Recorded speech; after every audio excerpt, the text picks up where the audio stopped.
Come on, guys. That's we're live. What is this showing?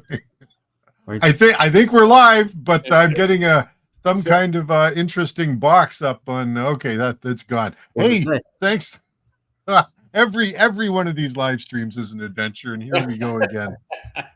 So welcome everybody. Thanks for joining us. Really appreciate it, and looking forward to an interesting discussion tonight. This is interesting. I'm just taking a look at something else on the screen here. So here we are. We're in the month of July, and tonight we're going to have a wide-ranging conversation, but we're going to focus in on a couple of different things. One of which would be, hey, summer radio. What are you doing for the summers? And now I know we have viewers in the Southern Hemisphere, so for you it's winter. I wonder what you're doing winter-wise. But for everybody in the Northern Hemisphere, what kind of interesting stuff are you doing? Have you been doing, or are you planning on doing while the good weather is here? Anyway, I want to kick this off by sending it over to my friend Tim, N9SAB, the proprietor of N9SAB antennas on eBay and Etsy. Hey, Tim, what's going on over in your world? Well, Tracy, it's high summer here in Chicagoland, so it's about 100 degrees and 90% humidity. Other than that, I'm staying indoors to the air conditioning these days. Me and the dog. It's cool in the basement where you're building those antennas. It is, right? So too, but I got a dehumidifier, right? And I'm running that thing 24/7, you know, and I'm pulling, 4 or 5 gallons out of the air. I mean, even with the air conditioning, you know, I've got the get a little tube that comes out, you know, the drainage for the condensate. And it just sounds. I mean, it sounds like somebody's going to the bathroom all the time, right? Because it goes in the drain, and it's miserable. Which white noise, isn't it? Huh? It's like white noise, isn't it supposed to be relaxing? A little bit, but all the walls down there are cinder block, so they're real thick. So I don't really get, you know, I only hear it when I go over into that section, but it's always on. Okay, so it's rattling off the walls, I guess. Because of the cinder block? Well, I get the computer's kind of loud, so. Okay. My point is, though, it's hot, as Ollie would say. Hey, we got foggy. Actually, it hasn't in muggy. Yeah, it hasn't been bad the past. Actually, at night it's kind of nice because it gets down to like maybe 69, 70, somewhere around there. That's pretty good. Yeah, it's okay. But during the day, it's kind of miserable. But it's always humid. It's always good stuff. Always. Hey, Tim, hang on for just a second. Just going to address a few comments here. Hey, we got Mike, N2MAK. Mike, you know we always love to have you. Thanks for coming by. Hope you're doing well. And I've been watching some of your videos. In particular, I've been going back actually into your back catalog and taking a look at your 710 videos.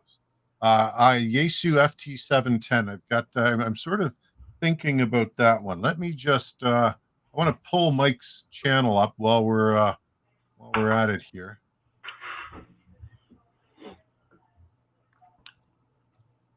Hello, Mike.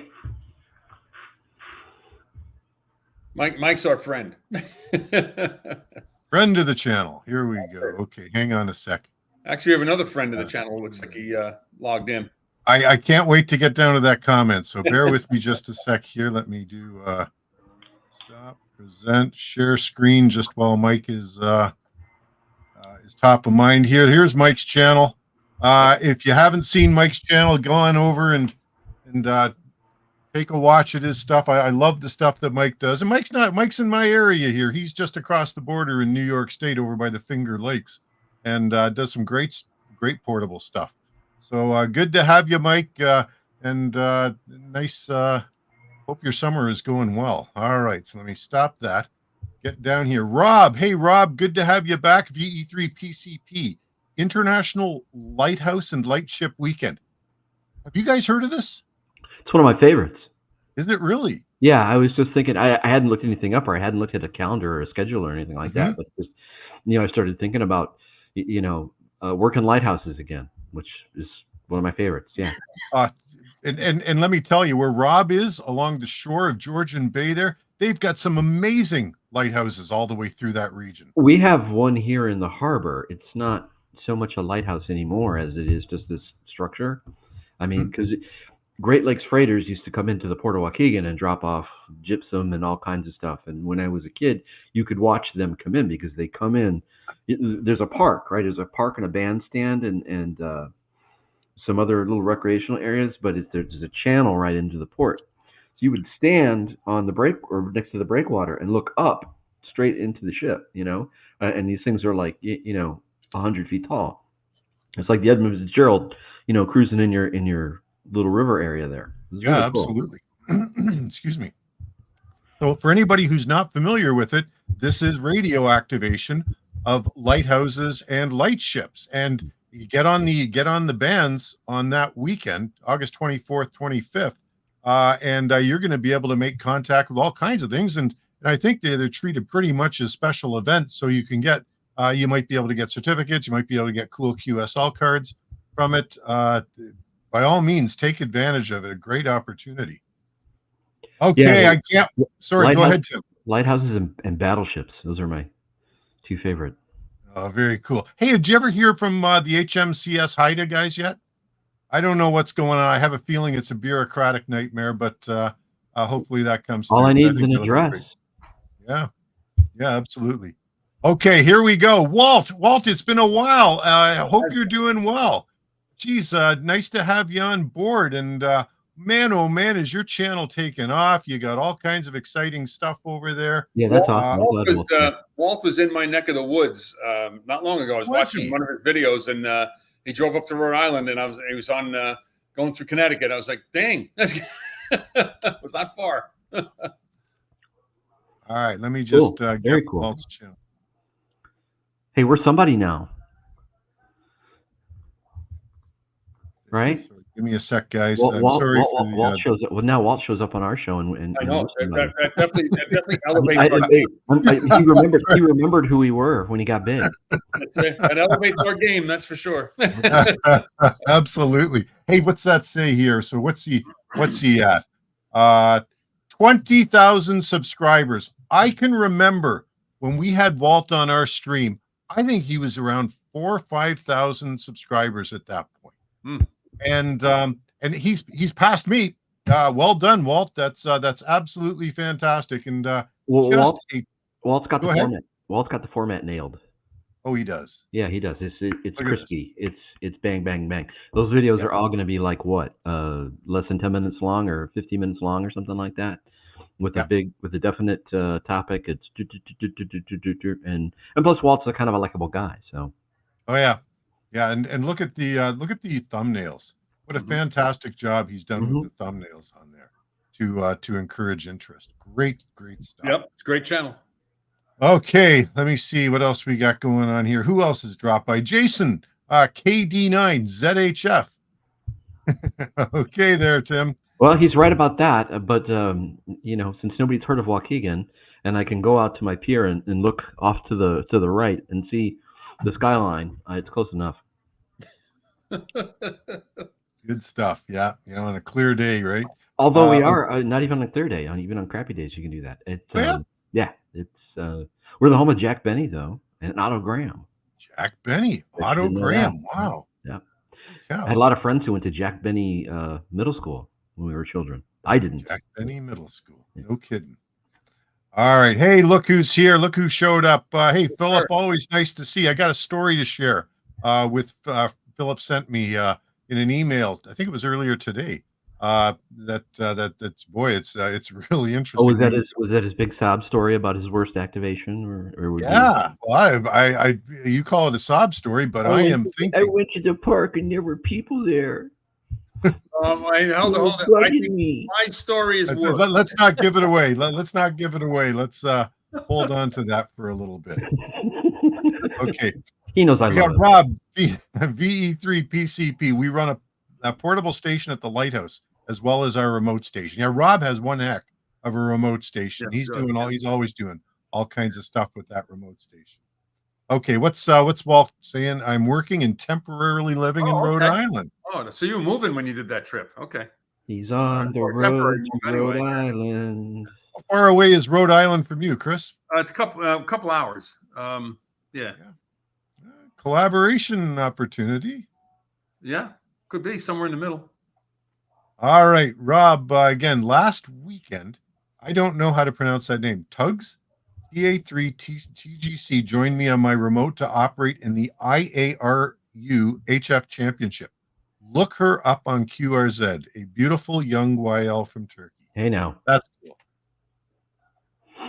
All right. Wade, hi, everyone. Great to see you in Milton last weekend, Tracy. Yeah, that was the big area flea market last weekend.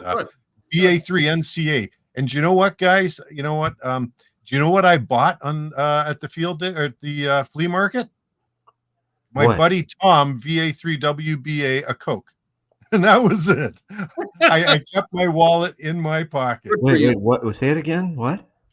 That's what I bought. I bought him a Coke. My buddy a Coke. Well, you went to the flea market. You went to the flea market and bought a refreshment. That was it. Yep. Sweet, that's awesome. I kept my wallet in my pocket. I'm rubbing off on you. I was tempted by a couple of things. One of the interesting things that I like, you didn't have to, going back to the 1970s, right? Penniless school kid, didn't have 2 nickels to rub together. And one of the shortwave radios, I was really into shortwave back in those days, that I really lusted after was the Drake. I think they called it the SSR7. It was like a silver black knob on it. And it was, holy cow, just a beautiful looking radio. I found out years later it really wasn't that great of a receiver, but man, did it look nice. And there was a guy there selling one that had it really nice, really pretty nice condition. It had one scratch on the front panel, but nothing that would put you off too much. You wanted 175 Canadian for it, and it's like, no, not gonna. It's beautiful to look at, but yeah, I don't need another radio. Right. All right, what do we got? Oh, hey, wait a minute here. Okay, Philip, you're mocking. You're mocking Philip, but so there we go. All right, Tim, I interrupted you. Anything? How's the antenna business going, Tim? Before we move on, things are starting to. It's like I said, it's high summer. Things are starting to slow down a little bit, which is okay. Which it's okay. Now it's around this time of year when you usually find some time to take off with the spouse and head somewhere, isn't it? No, not going to do it this year. Well, you went to Minnesota last year. That was in the fall. That was for a wedding. So that was like an occasion. Oh, okay. I don't know. I'm happy. I'm happy just sitting. Okay. I don't having to go somewhere. It's going to be like a project, and yep. That's just like work. I don't. Fair enough. Yeah. Fair enough. Okay, so antenna business is still a little bit of a lull because it's summer. Yeah. Especially going somewhere with my wife. I mean, good God. You know, the secret to marital bliss. Don't go anywhere with your wife. That's right. Okay, so I'm just saying. Okay, so we went to Minnesota. It was she and I and my sister, and we rented one of those big SUV things, right? And I'm like, okay, fine. It's like a 12-hour drive or something. I'll just stretch out in the back. Oh no. We were gone for 3 days. Okay, 3 days. That thing was packed to the gills. So I got to bring the cooler. The cooler for what? Well, we got to have drinks and stuff. No. You ever heard of TA? We'll get whatever we need to get. We'll get on the road. No. There's this giant Coleman cooler. I mean, so I end up right. So like I'm in the back seat. The entire cargo space is taken. The back seat is completely taken, and I'm sitting here next to the door. Like this. No. Anyway, yeah. So summer lull. That's fine. Like I said, I'm okay. I got a lot of other projects that I'm doing too. So, what are you working on, Tim? Well, there's the garden in the yard, and then this old house, which needs everything all the time. Yeah. Doggie's getting a little old, so he needs a little more care than he used to. Yeah. He's your pal. He's my best pal. Yeah. He's my best pal. He is, which makes it kind of sad a little, but yeah. His eyes are getting a little lazy, he bumps into things sometimes. I'm not. tough. Yeah, absolutely. All right. Good stuff. Listen, thanks for the rundown there, Tim. Chris, what's new over in your? Oh, sorry. Just before we get there, let me just address Rob's comment. Rob VE3PCP. He's telling me we're talking about the Milton Ham Fest, which Milton's about 20 minutes north of where I'm at. Come on over to Hanover Ham Hall on August the 10th. I will be there providing a cross-band repeater for talk-in. We'll also be providing amateur tests for basic and advanced on-site. Good stuff. You're volunteering for the community. You're a wonderful example of an amateur radio operator, Rob. That's fantastic. Fortunately or unfortunately, I'm going to be way up north that weekend. That's my August camping trip, and I'm heading up to way up north. It's probably an 8-hour drive to get there, so I'm going to miss Hanover this year. Okay, Chris, over to you. What's going on over there, Chris? Well, ham radio wise, I worked the 13 Colonies special event over 4th of July week. Oh, that's a fave too. Yep, and it's fine. I never did that before, and I happened to be on that. I guess it started that Saturday or Sunday before. I forget. And I worked the guy in England. They have an English station, a French station, and then the station down in Philly. They're like the extra ones that are on there. And then you work one in each colony. You worked King George? I did. I never did that one. Worked them all. So the thing is, it took me. The first day I got like half of them. The second day I was on, I got like all of them except for the guy in France. The hardest one to get was New Hampshire. That poor guy had a pile up like you would not believe. But finally worked them. So there's always one that's really hard to get, and it seems like it changes from year to year. Yeah, I remember Rhode Island used to be. Well, now that but it's funny. Rhode Island was for me. It was piece of cake. That was it seemed like Rhode Island was tough. You can always get Georgia. You can always get New York. You can always get stuff like that. Yeah. You gonna send in for the certificate? I filled out the log. I just have to, you have to mail it in $5 and get the certificate. And then you can also get QSL cards from the guys too if you want to do that. So yeah, but I'm like, yeah, okay. When I find some time, I'll do that. They used to just do that. I mean, I've got a stack, I think. Yeah. But it was like I never did this before, so it was fun. It was fun, kind of chasing some stations. And the French guys, like I kept watching the DX cluster. When I was sitting upstairs, all of a sudden I saw TM13COL, and I said, "Oh!" I ran downstairs, fired up the radio, and worked them. So. But it was fun. It was fun. I'm surprised it wasn't Jill. No, I mean, yeah, right. I don't know who it was. And that's it. We had a couple of camping trips, and I took the G106 out and gave it a test drive. So that's what I've been up to. Chris, I want to get into your camping trip when we go into the worst portable experiences part of tonight's show. But will you now you brought it up, tell us about that G106 and how it's going. How are you finding that? And while you're doing that, I'm just going to by the way, so I'm showing on the screen Chris's channel. If you're watching this and you haven't subscribed to Chris's channel, please go over and do it right away. Congrats on 5K subscribers, Chris. We're closing in on 5,200. We're pretty close. Absolutely. Yeah. All right. So tell us a little bit about that G106. It sounds like a very interesting rig. So I got it. If anyone watched a couple of videos I did on it, I got it as a as a backup for my FT817. I'm an 817 guy. It's all Tracy's fault, and I've had that radio for years, and it's a fantastic radio. And anytime I do an activation, I'm on my 817. But I remember our friend Tracy did a video. He was at a campground somewhere, like in the middle of nowhere, Canada, and his radio failed. He had a problem with the radio, but fortunately, he had another radio with him. And then I was like, in my pack, I've got multiple antenna choices. I've got multiple battery and power choices. I've got extra pieces of coax. I've got extra connectors and adapters, but I did not have an extra radio. And I was like, all right, I don't want to spend a whole ton of money on it. So there it was on Radioddity, the G106, and it's got some, it's got mixed reviews. If you watch, some YouTube channels that have reviewed it, some guys just completely dumped it. Some guys were like, "Oh, it's not a bad radio," So I said, "You know what? I'm going to give it a whirl." So I got a discount code through Temporarily Offline. He had a discount code on one of his G106 videos. So I bought the radio, come in. It's a compact little thing. It really is tiny. But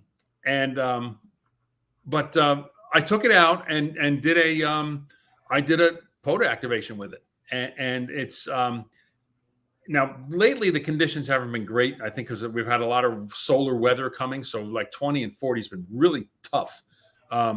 So with the 106, a QRP radio, and again, it's the receiver on it. It's bare bones. So the receiver on it, you've got no options. There's really nothing you can do with the receiver. The transmitter is what it is. It's a basic radio. But I did manage to activate the park I was in. It took some work, but I kind of looked at it like, okay, is it a backup for my 817? Yes. Would I recommend it to be your main POTA radio? No, I would not do that. Well, you guys are not. You guys are primarily voice ops, right? Yeah. So now for digital, there's a lot of guys that use it for FT8 at home. They'll just let it sit in their shack and they'll just run FT8 through it, and it works great for that. See, I would have no problems doing a digital or CW rig with that thing. Sure. I mean, for less than how much is it now? How much is it on there? Oh, $326. That's Canadian, right? That's Canadian. Oh, okay. Is it? Okay, so like I'm looking at the Radiodity website. Yeah, I think it is Canadian dollars. Okay, hang on a second. I paid like $50. $235, guys. How much? $235. Yeah, and then you add. Oh man, they're hosing the Canadians. Is that like a bundle? Does that come with a? You can get a bundle with it, but you can't use a discount code on the bundle. So. Okay. And I think I paid $245 for it. Whatever. Yeah. It's again, you're getting does all modes, right? Yeah. So the feature set is not bad, but it is not by no means is it it's an okay radio. I'm not even going to say, you could marginally say, well, maybe for FT8 it might be very good, but I'm like, it's okay. It's not. It's got some stupid quirks with it. Was it worth the money? For a backup, sure. Look, if I got out to a campground and I took out my 817 and for some reason it threw up, and I'd be like, well, all right, I'll grab this and set it up, and I know it. I did an activation, so I know it'll work. That's the thing. So they use that ZU amplifier with it too, right? Isn't that? Yeah, I don't have it. It's not my thing. I get it, but you could, right? Sure, you could. Yeah, why not? Yeah. But there's a couple. In fact, one of the guys I just dropped yesterday. I think I did a short video of like a couple of little add-ons I did for it just to kind of help the thing out a little bit. And it was a guy left a comment that he had done some pretty cool things with his. Like he got a mobile mount that fits it, and he can put it in a cup holder in his vehicle. So I was like, oh, that's not a bad idea. And he did something with Bluetooth with it too. I was like, oh, all right, pretty cool. So. Anyway, it's cute. It's good radio. It did what I had to do. Like I said, it's a backup. That's all I'd use it for. So for that kind of money, it's hard to go wrong, isn't it? Exactly. Hey, check out Philip. G106 for Tim. Nah, no time for radio. Just bologna and bourbon. Mostly, I gotta say, mostly bologna. What's that? Mostly bologna. Hey. For an alternate viewpoint, let's read what Todd WK7L says. My FT817 is a pile of junk. Right now, his 817, not the 817, his 817. Yeah, thank you. Right now, it doesn't transmit, and even if I fixed it, then I still wouldn't trust it not to break again. Wow. Hey, Todd, let us know if you've had to replace the RF deck more than once, because I've never had knocking on wood, I've never had an issue with either of the 817s that I owned. Listen, I've never had a problem with mine either. In fact, I don't know how many hours I've got on the darn thing, but since they discontinued them, I'm actually a little afraid of using it. Just because it's now a vintage thing. So you know what? I sort of think of that in the back of my mind whenever I fire up my SG 2020. Yeah. Right. Yep. Hey, we got Nick from the Ontario CB Club. And Todd, sorry, just going back to your 817, do you think there were any extenuating factors that contributed to it? I.e., maybe an antenna issue or something along those. I'd be really interested in hearing what you think about that. What were the operating conditions like when you were using it that might have contributed to that? I mean, I've heard things like leaving it hooked up to a battery while the unit is turned off, causing that issues on some of the earlier ones. Hey, Walt's chiming in. My worst portable experience. Okay, so we're fast forwarding to our worst portable experiences here, and thanks for this, Walt. Worst portable experience was in Virginia Beach when out of nowhere the Atlantic decided to put a rogue swell and wave on me. All I can say is I stood there knee deep. Is that the true SDX floats? Sweet. Wow. Wow. I would have thought that his worst experience was when the Karen came up and started yelling at him. But, oh man, yeah. Poor but I think getting hit by a rogue wave. Holy cow. Now I gotta say, I feel for you in that situation, but I feel for you somewhat less because I know you're living right next to that amplifier known as the ocean, and I'm not within hundreds and hundreds of miles of it. I can't take advantage of it. So but that's a fascinating story. Yeah, we're just jealous. Yeah, 100%. Okay, good stuff. That's the part on the G106. So let's just take a look at a couple more comments that are rolling in here. Terry, NE7TS. I have never had a problem with my 817. I think of it as my perfect radio. I wonder if, and when we talk about 817s, we tend to lump the 817 and the 817ND and even the 818 into that category. Because there were definitely a few issues with the very first 817, some of which got fixed up with the ND. Well, just for clarification, I have the ND. Yeah, that's what I have too, the ND. Hey, I love this from a YouTuber's perspective. I think this is fantastic. There you go. Yeah. Walt comes back saying Karen has given me a few thousand subscribers. Perfect. I get it. All right. So next time I'm out in a park, I'm gonna go. I don't know. Give a lady $20 or something. That's exactly how you do it. Exactly. Just make sure she looks the part and has like a real screechy voice, and just $20 US, and it's perfect. Oh, that'd be so awesome. Of course, now the cat's out of the bag. So fantastic. Hey, Terry, NE7TS. Thanks for the additional information, Terry. You've got an ND model. I've got an ND model. That's a newer one. Yeah, it's got an improved RF deck on it. I think that might have something to do with it. Okay, let's just we're caught up on comments right now. So if you are watching and can leave us a comment, let us know what your summer plans are. I am just going to let you know where I'm going. I think it's the second weekend in August. Here we go, right here. So this is where I'm heading, Mississauga Provincial Park, and this is so I'm down on Lake Ontario here. Do you see? Sorry, do you guys see my cursor? Yeah. Mm-hmm. Yeah. Okay. All right. So I'm down on Lake Ontario towards the far end of the western edge here, right at the little point. I got to drive all the way up north to here, and it's probably, I don't know. I got to think it's close to 8 hours. So you're going to be near the Sioux then? Yeah. Well, the Sioux is right over here, and of course it looks a whole lot closer on this map because we're zoomed out. But that's a hell of a drive. I did that. Oh yeah, no, it's a good drive. And one of the things we have to do from the Sioux, take it east to North Bay, through Sudbury and all that.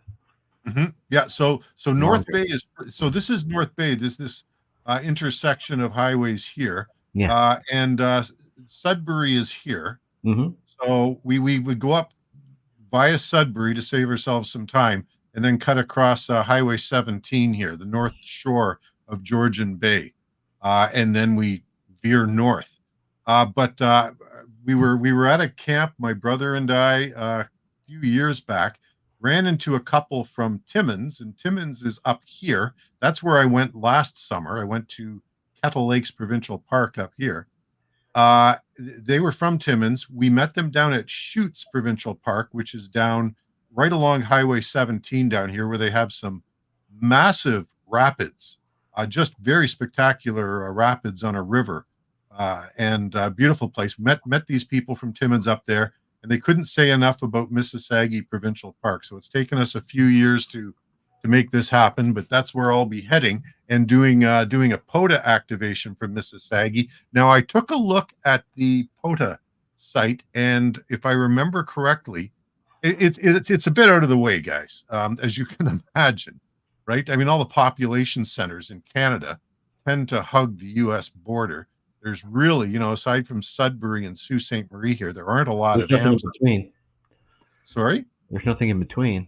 Yeah, exactly. So being out of the way where it is, I mean, you have to get off the main highway there and head north probably an hour before you get to the park. So I think the park record for POTA for an activation is something like 50. I think I've got a good shot at breaking it. Not quite sure what I'm going to use for a station yet. I'll work on that. But that's my plan for the summer, to head up there next month and do a POTA activation. Is that blueberry season? Probably. And you know who loves blueberries out in the woods, right? Yeah. Bears. Mm. They're big blueberries. And the beef pasties. Yeah, the moose. The beef. Well, that's all I remember from that trip. Is every 2 miles there was like somebody on the side of the road selling blueberries, and in between that somebody was selling beef pasties. Where was that on the Canadian side? I've never heard of beef pasties. Yeah, somewhere. Oh, okay. No, I've never heard of. Or maybe that was Michigan. I don't know. Okay. You got to admit they look alike. Who looks like? The Michigan side and the Canadian side. Oh yeah. Okay. All right. Not hey, look who's not blueberries and beef pasties. No. Okay. Mohammed is back. Hey, Mohammed, thanks for joining us. Well, great to have you back. Yeah. Algeria. Yeah. Yep. I worked them that night. Remember the last time we were on? I really did. No, that was fantastic. With the C10. It's the middle of the night. Thanks for joining us, Mohammed. It really adds something when you're here with us. We got a response from Todd, WK7L. He replaced the finals and it didn't fix the problem. He may have had an antenna issue, but if that was the problem, then that makes me really nervous about making it my primary field radio. I get it. Hey, Todd, I completely understand. Well, he's got the wrong antenna, probably. Well, I don't know. Is it the finals or could it? Well, obviously it wasn't the finals. So, and if it's not transmitting, it could be something ahead of the final, like that's feeding into the finals. I don't know. Wow. Now, is it on? Now that's an all band, pretty much an all band radio. So is it you getting no output on like the VHF and UHF parts of it too? That's a good question. Yeah. Philip, no summer radio plans. Halt on outside radio and antenna work. Yeah, Philip was telling me about the heat. So Philip's from Georgia. They've had ridiculous heat down there. Now, I got to say, and I actually wanted to touch on this shortly, but, I was out in the heat field day, and I have a feeling we were getting similar weather, even though, of course, I'm in Canada, the southern part of Canada. I have a feeling I was getting similar weather to what most of the eastern United States was getting through that heat wave. It was hot. It was really hot. It was hot, but I was outside. Philip, that's not a knock. That's not a knock. I get it, man. You got to take care of yourself, and there's no point exposing yourself to something you really don't have to. No summer radio plans. Halt on outside radio and antenna work until at least late September, as it's usually running 95 degrees. See, if you're getting that day in and day out, holy smokes, that's just nasty. Hey, we got Andrew N1YLO. Hey, Andrew, nice to have you back. Thanks for joining us. Late, but we're happy you're here. Bright light. Many operators don't know that holding the clarifier button in for more than 1 second on the FT817, 818 activates an IF shift filter feature. Great for QRM. Well, that's good to know. I didn't know that. Huh. There's still features on that radio that I don't know. Yeah, I'll have to noodle with that. That's a great thing to have. I had to buy one of those laminated acetate sheets. Yeah. Yep. 2 sides. It's 11 by 17, both sides in like number 2 font. Yeah. You know, TLDR. You know, turn it on. Couldn't we make that same statement about virtually every radio out there? Totally. Oh, absolutely. You know, and you take a look at some of the sophisticated rigs out there today. You know, you look through and this is one of the things I've talked about before. You know, you go with an ICOM, for example, like a 7300 versus say something like the FT DX10 or the FT 710, right? The ICOM has, and I'm going to use the term, and I don't want anybody to get offended when I say it, a dumbed down menu. But it gives you a lot of the functionality in just very easy way to access these things. I've noticed that with my 705. So, you know, it's like if you want really nice transmit audio, it's very simple to go in and do it. The Yaesu gives you a higher degree of control. Right.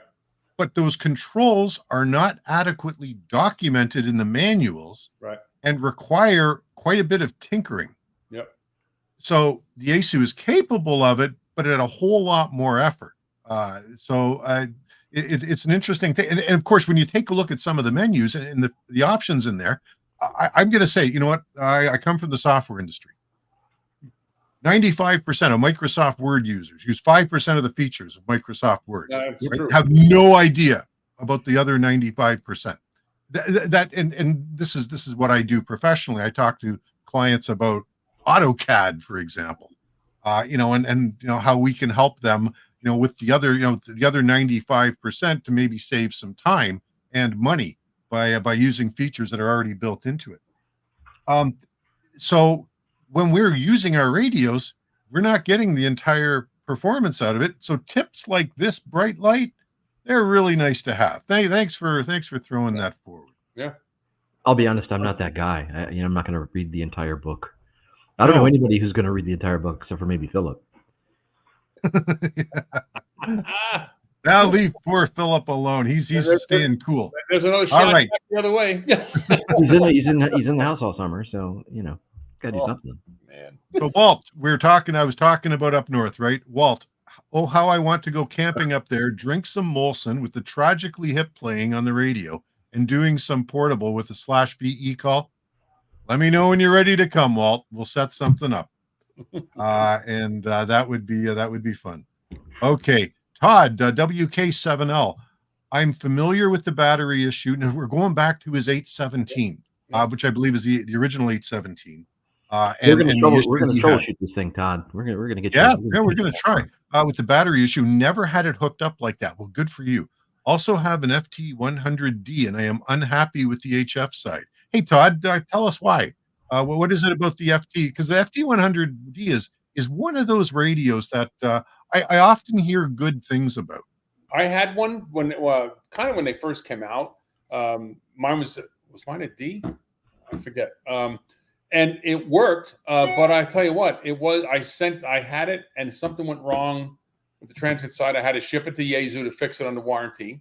Got it back, and not long after that, I was tuning up 15 meters on it with the ATAS antenna, and all of a sudden I smelled smoke. I said, "Oh crap!" And I lost the 15-meter band on like transmit on that radio.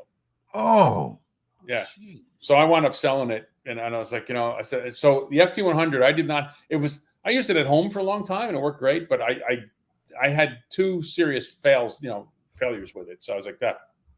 I had an FT857 that on a field day burned up on me. I sold it as a tech special. Do you guys have that term, tech special? Yeah. Okay. All right. As a tech special, and never, it's like that kind of soured me on the 857. Go figure, because I'm a big 897 fan, which is literally an 857 in a different case. Yeah. Let me see here. Oh, we got Scout 75. Hey, nice to have you with us, Shane. Hope you're doing well. Pasties are from the Upper Peninsula, which in Tim's defense is Canada Light. Oh, I love that. Man, oh man. There's a lot of Told you. Did you say hold on? No, I said told you. Okay. All right. K6TAT is here. Hey, K6TAT. Nice to have you here. Pasties are a UP delight. Upper Peninsula, right? Upper Peninsula of Michigan. And let me tell you, I used to work for a company that had their headquarters, their North American headquarters in Milwaukee. And Wisconsinites are still ticked off that Michigan got the Upper Peninsula. The Wisconsinites figure that should have been theirs. All right, Mohammed back. Plan for this summer is to visit Canada, maybe next week. Hey, Mohammed, tell us where you're coming. It'd be nice to know. All right, what do we got here? Rob, we had severe thunderstorms as well as tornado warnings on field day. Rob, you just reminded me. You sent a comment earlier that I didn't get to, and I wanted to give it some airtime here. Actually, while you're looking that up, that I did not operate field day at all for the same reason. We were getting inundated here with just constant thunderstorms rolling in and out the whole weekend. So yours truly did nothing for field day. So I don't blame you. Fortunately, the thunderstorms weren't in our area. I heard a few rumbles here and there, but we never actually had one roll through where I was. Okay, going back to Rob, VE3PCP. This is awesome. And I hope people here will fire up their rigs. So he's saying, my good friend Eva, HB9 FPM, is putting on a big YL event in Czech from August 4 to 10 using Contest Station Oscar Kilo 5 Zulu.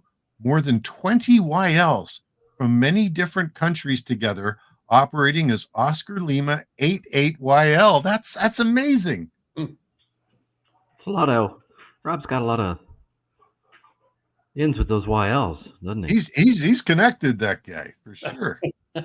Buddy. Okay. Todd, so we were asking, Todd is going back to his defective 817. He only gets a faint signal. All right, on HF and VHF. Okay, so it's both, because those are obviously two different output transistors, right? Output circuits, right? So I'm wondering now troubleshooting. So have you tried is that with both antenna connectors? Yeah. Because if he's running out of the front one, that's got like a VHF thing, or it's optimized, I think, for VHF. Right, it's got the VNC connect. You're right. Yeah, right. Yeah. I'm wondering if, because obviously there's probably some sort of relay or something that's routing the RF, whether it goes out the back or out the front, right? And I'm assuming that this is different antennas, different coax, different, right? Because the first thing, if I were having these problems, the first thing I would do is I would take a look at my coax, and if I had a crimp connector, I would get rid of it and just go get something soldered. Right. That would be my first thing. So I'm assuming, or I would assume, that all that's been done already, right? Hey, let us know, Todd. Let us know. We're trying to figure this out, and maybe we won't get anywhere, but it's one of those mental exercises it's always fun to think about it. Yeah. Actually, conveniently, I think I have my manual for the radio right here. So hang on. Rob V3PCP says his Kenwood TS120 and TS130. I think he's going back to all the features. It doesn't need a card to operate. All right, let's go. I think he's talking about those quick reference cards, right? Hey, yeah. Mike. Okay, thanks for joining us. Really appreciate it. Enjoy the rest of your evening. And take care. We'll catch up. Yeah, good to see you, Mike. Later, Mike. Rob came back and said he operates AutoCAD 10 hours per day. Holy cow! Yeah, I'd be looking to talk to some ladies too after that. Yeah, no joke. He's lucky the ladies talk to him if he's on AutoCAD all day long. Yeah. I will bring. Okay, Mohammed's going to bring with him his Yaesu FT857D to do a QSO from Canada. Well, where in Canada, Mohammed? Maybe you've listed. You've got it further on down. I'm running behind in comments, and I'm catching up here. Okay, Shane, Scout 75, and actually, while I'm doing this, hey Tim, would you mind reading his comment while I bring up his webpage or his YouTube channel to show people? Sure. It's just, for me, the worst part of Yaesu's menus is that their structure is not consistent between radios. If they were consistent, the depth would be more tolerable. Absolutely true. Agreed. Absolutely true. In fact, I thought I would be able to get over going from Yaesu to Yaesu, the 817 back to the 450, back to the nope. I ended up having to buy those stupid little laminated cards for all of them. I still can't read them. Uh-oh. I thought the manual for the 817 would have had a schematic in it, but those days. No, you got to download that. Yeah. Do they actually have one for download? I didn't know that. I've never seen one. Probably not anymore. Yeah. Neither have I. I bet you could probably pull one off on the forums or something. Probably, yeah.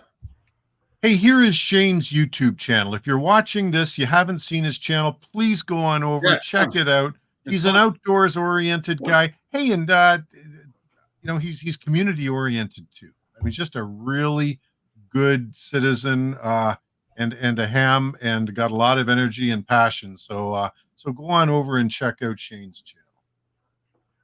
All right, let's get on with some of these. Todd's coming back. Given all my issues with the Yaesu radios, I kind of gave up on them. Todd, I'm with you. If I had the same thing, I'd feel exactly the same way. That's too bad because I like the operation of them. I get it. AC8 ARO. Hello, Tracy. Well, hello to you. Thanks very much for joining us. Appreciate it. Come back and let us know your name. He's an 8. Where's he at, I wonder? Yeah, where are you at? Philip, Yaesu and Kenwood missed the bus on portable radio work. Okay.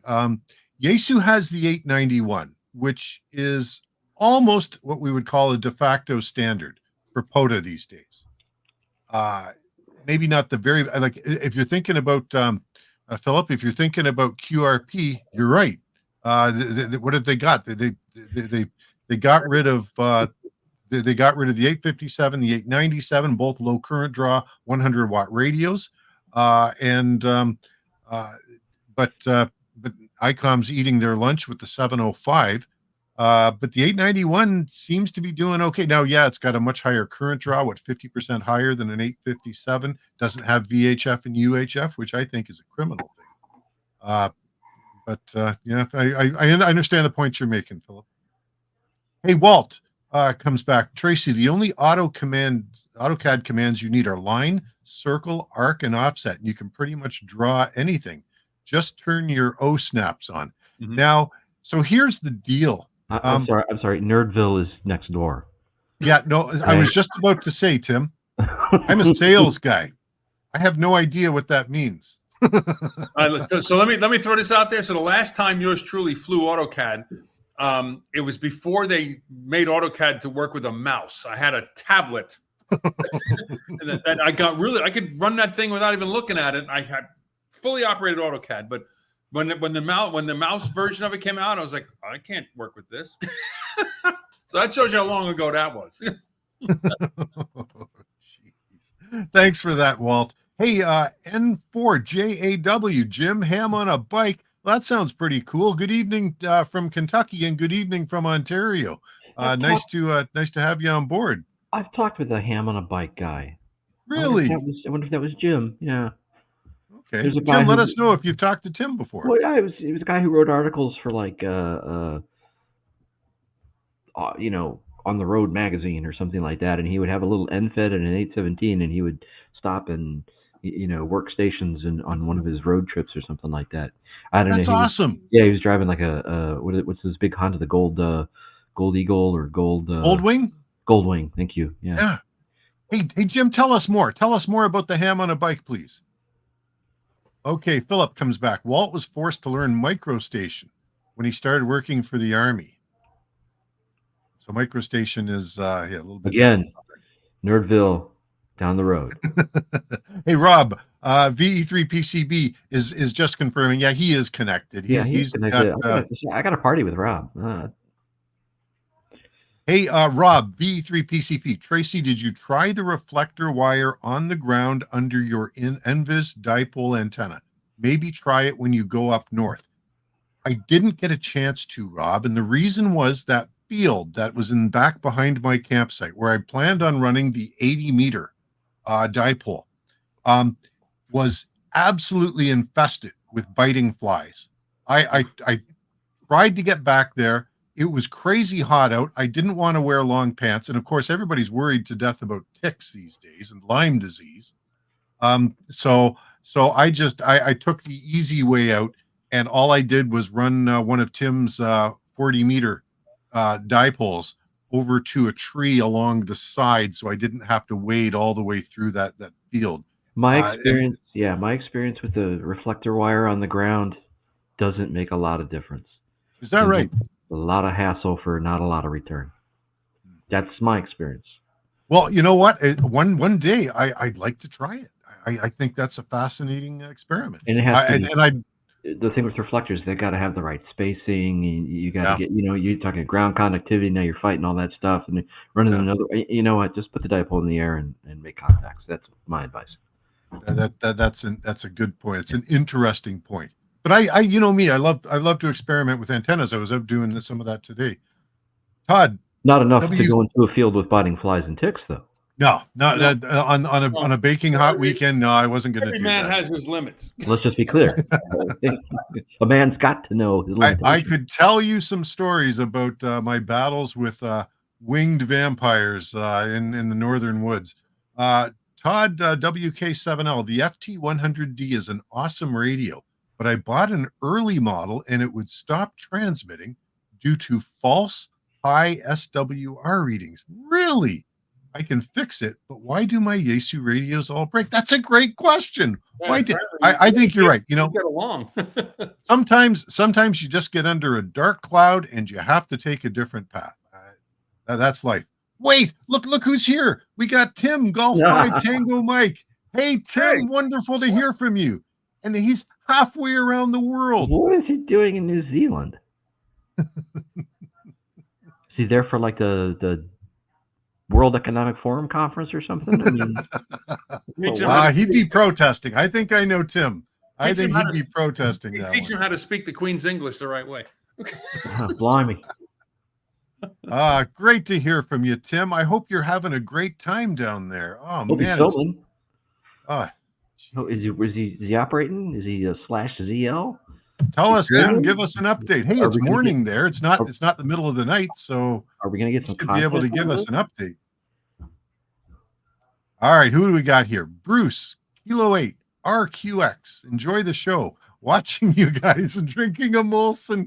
Good for you. Hey, Bruce, thanks for joining us. You know what happens? Really awesome. If you send Molson to a lab, it'll come back and tell you your horse has diabetes.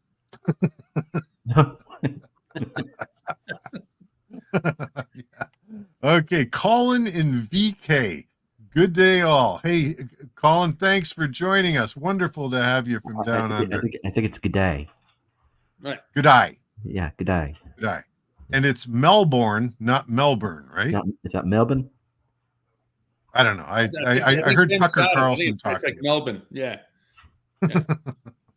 Anyway, we're really happy to have you join us. Okay.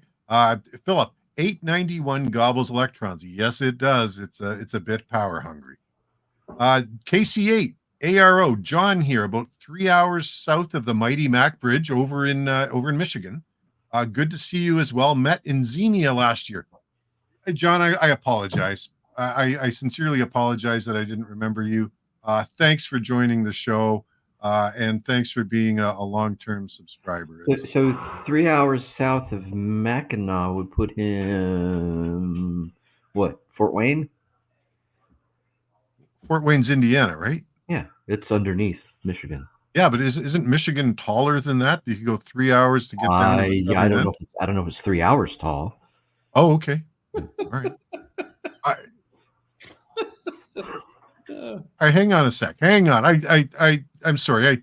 I feel like I'm pretty good at geography. I'm just going to go back to this map here. So, Michigan, Detroit. Now, if it's going to take me 8 hours to drive from here to here, the Mackinac Bridge, I guess it's pronounced, is here. Yeah. So you got to come all the way down here. I'm thinking that's more than 3 hours, Tim. Okay. Well, consider this. All right, your Canadian highway there between where you are and it's got a roundabout, and it's got 2 lanes, right? Yeah. Well, yep, for a good chunk of it. Yeah. So I don't. And I'm pretty sure. I know Michigan may be tough to get around north south. But east-west, I mean, you've got 80. You've got a lot of 4-lane stuff there. Plus, I think it's just plus we drive faster too. So yeah, it could be. This would be solved if you would just tell us where he is. Yeah, absolutely. Come on, John, let us know whereabouts in the state you are. And in fact, if you are in Michigan. Todd's back, going back to his FT817, which we're trying to troubleshoot for him. I swapped antennas and did all the easy stuff with no joy. I finally decided to buy a TX500. You know, that's a nice radio. He loves it. The FT817 sits in a shoebox container in my basement. Sell that thing. Yeah, sell it. Yeah. Sell it. Tech special. One of us will buy it, I'm sure. Yeah.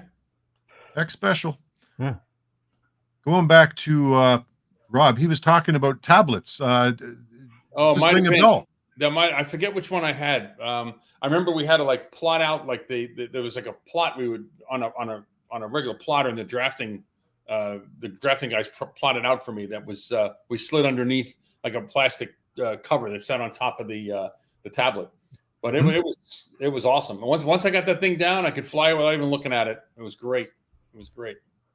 There was a brand name of tablets that was really big back in the late 80s, early 90s. I think the brand name started with the letter I, and for the life of me, I can't remember. I forget which one I had. Yeah. Going back to John. Hey, John found the 817 schematic online. Okay, great. All right, let me see. Look at this, N0LSD. I see JAW all the time, JAW all the time on Mastodon. Can somebody enlighten me, being a Luddite? I'm not familiar with Mastodon. I think Substack, Mastodon, Telegram. I don't know if Telegram would be the right thing. It's a blog site. Okay. Lack of a better word. Yep. Okay, Chuck T is weighing in. Hey, Chuck T, I haven't acknowledged you yet tonight. Thanks for joining us. If you don't know about those biting flies, you don't want to know. Northern Minnesota has those, and there's nothing like bleeding from behind your ears.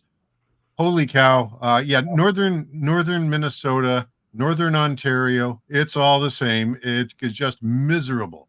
Late May through to early August. Yeah. It's just a hostile environment. Okay. Todd's coming back and saying, I appreciate the FT817 troubleshooting. If someone wants to fix it and give it to an aspiring young new ham, I'll give it to you. Well, thanks for the kind offer, Todd. I understand your frustration, and I'm guessing. Let us know. Well, how is it going? Sorry, go ahead, Tim. We have to take it now. Well, if there's somebody, like, I'm not a technician. Well, yeah, but you can. I mean, somebody in the chat would take a look at it. I'm sure. I know. Well, exactly. I know I know a guy in the chat right now who would love to get his hands on something like that and play with it indoors all summer. An engineer? When it's hot, can't go outside. An engineer? Yeah, he doesn't want to go outside in the heat. Yep. Not only that, but he also communicates with some aspiring young hands and likes to help them out too. He's a real citizen. All right, cool, fantastic. There you have that. Maybe we have brokered a deal. Let's hope so. So carry on that in the chat. Okay, guys, we've got a couple of things. There's something I want to touch on before we get into the worst portable experiences. And I want to share a couple of screens with you here. Well, before we do that. Yeah, okay. Before we do that, you have to click on KC8ARO, right? Because apparently I was wrong. It is 3 hours tall, or more than 3 hours tall. Hang on. So you can get Chicago-style dogs on one end of the state and beef patsies on the other end of the state. So sorry, I didn't see it. So where is he at? If you look in the chat, he's in West Branch, Michigan, 3 hours north of Detroit. So I don't know what that highway is coming out of Detroit going up to the Sioux, Mackinac Bridge. What highway is that? Like it's here, right? The Mackinac Bridge. But if you look at it, because I know from my house I can make it up to Door County is about, Door County is about 6 hours away. So that would be right.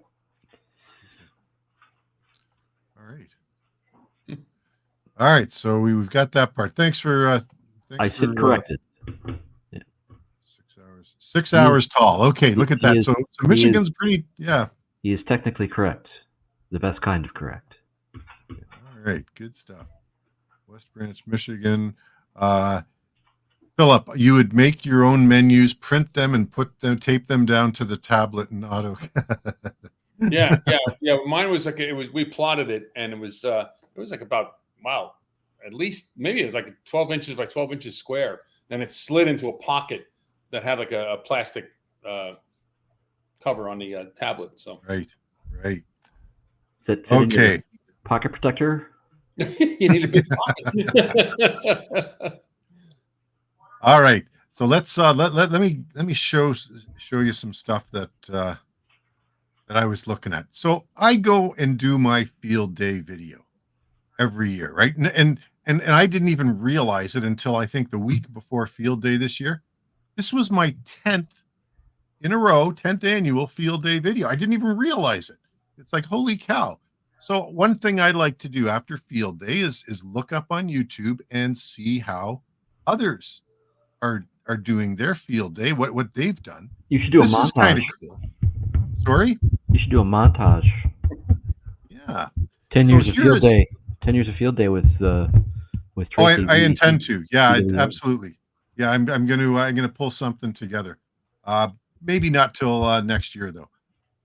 So here is the Coquitlam Amateur Radio Emergency Services Society, and they actually had Canadian Reserves come out and help them set up their station. How cool is that? Yeah, that's pretty cool. All right. They don't look very soldierly, though, if I may say so. It's a new generation. Okay. All right. Let me go share a couple of other things. All right. So let's see. We did that one. Here is Kyle AA0Z. So he was with a group, and he's near St. Louis. So I don't know if this was actually in St. Louis or what, but with a group, and it looked like a one of those shelters, those park shelters where you have the barbecues and the tables and everything set up. Very civilized. That was kind of cool. What else we got here? Let's share this one. This is still learning to do this.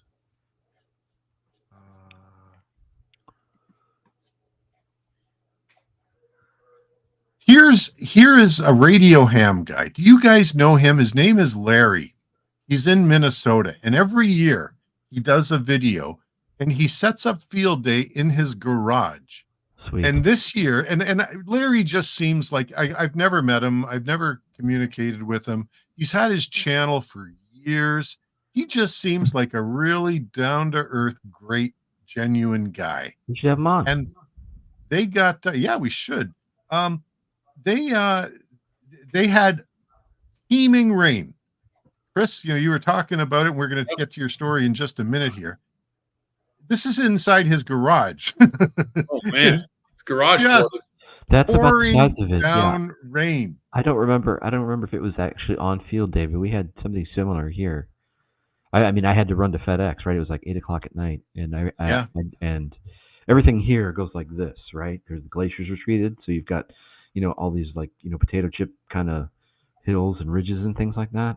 Yeah. And when you get to the bottom of one of those, there had been like a foot of water. Whoa. So the Jeep can swim. So I found that out. But it was rough. It was rough for a couple of days. Yeah. Okay, let's show you something else. And as I'm looking through all of these, it hit me like a ton of bricks. Let's take a look. Here's a couple of guys from New York State. KB2DSQ and KB2DSR, and they're setting up in their backyard. All right, and they got a little QRP field day station. I thought that was pretty cool. QRP is 5 watts or less. Damn it. Yep.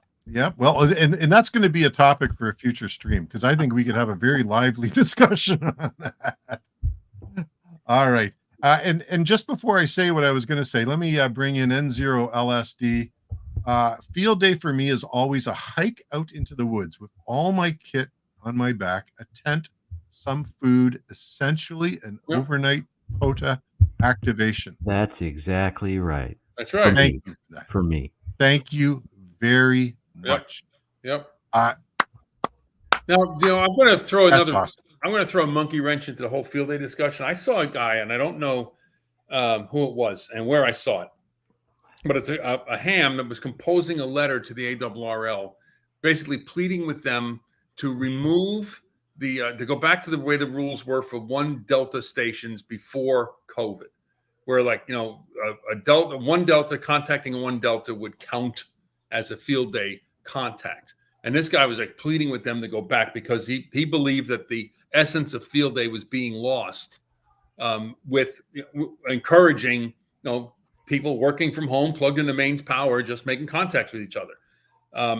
So and the reason why I say it's a monkey wrench is because while I agree with the idea, because it's not meant to be a home shack to home shack day operating event. It's supposed to be to improve your field portable operating skills. That's the idea, right? So, but however, you do need to have people at home making contacts, because in an emergency situation, you're going to be looking for those people who may have a landline that can make a phone call for you if you're in the middle of nowhere, right? So, agreed. So I agree with the guy in theory that again, they keep saying field day is not a contest yet. There's points, there's this, there's that, but it's not a contest, but you can still rack up all these points, right? And they'll publish you in QST if you're up in the top, whatever.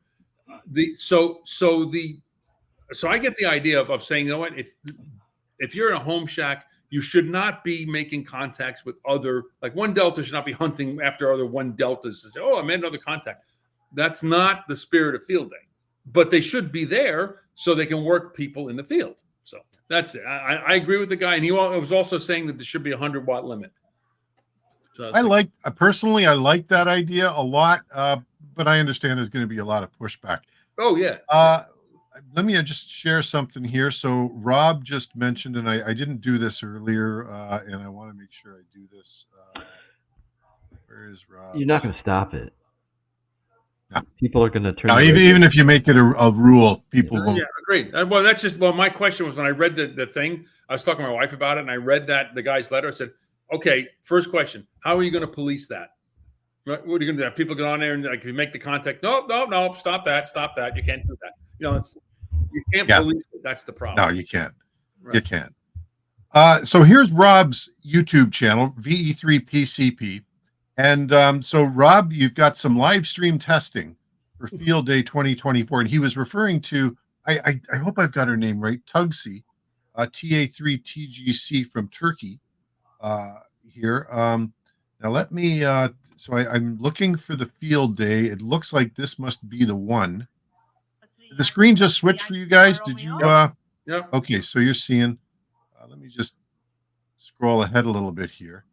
And so what Rob says, testing it. So Rob, let us know, were you actually using, holy cow. I mean, she's a model, isn't she?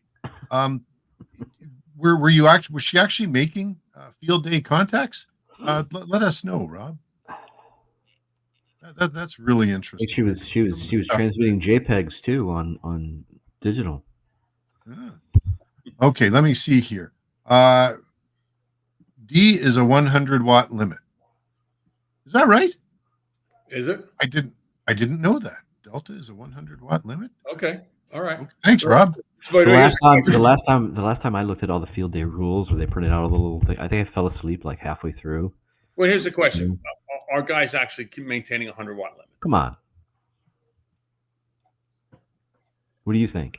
Far be it from me to think that somebody's not following the rules. Remember, field day is not a contest. It's an emergency preparedness exercise. I hate people who don't follow the rules. Hey, Neck from the Ontario CB Club. Tracy, I have an app for you. You don't have to change the band. I published a video a couple of weeks back about my adventures with the Chinese MXP50M. And I mentioned in there that you have to switch the band. You have to switch the band on the amplifier every time you switch bands, or every time you change bands on the transceiver, or else you risk damaging the amplifier. And I've actually forgotten a couple of times. So I could just see myself doing it. The newer generation of amplifiers have this automatic band switching built in. I think maybe we'll touch that in a future live stream. So Nick, yeah, if you have recommendations for something like that, I think that would be really interesting. Okay, Rob, yes, we're talking about field day. I put the link in the chat to our live stream. Okay. Didn't see that. Somehow I missed it. Okay, and Rob says, yeah, so they were making field day contacts. That's very cool. Okay, N0LSD, field day is absolutely a contest, but only if you participate in it as a contest. Part of the issue with field day is it tries to be all things. Education. You know what? I don't think it's an issue. You know what? Field day for me is exactly what that other fellow was talking about, where you just throw everything in a pack and you walk out into the woods and do your thing. And for somebody else, it's going to, the park with a little shack and setting all that stuff. I know Philip did it with a club, and they had a bunch of stuff there. So it's different for everybody. You know what? I mean, just get outside and get on the air, right? Somebody said once. Oh, I heard that somewhere. Yeah. So, Tim, so you think about it, it's almost like a microcosm of the entire ham radio hobby. Hey, you don't like digital, you can do moon bounce. Hey, you don't like that, you can do contesting. You don't like field day, county hunting. You can work the work bands too, That's right. Yeah. That's right. That's the anti-field day bands. Yep. So it's a big tent, and I love field day, right? I think a lot of us love field day. It's something really special.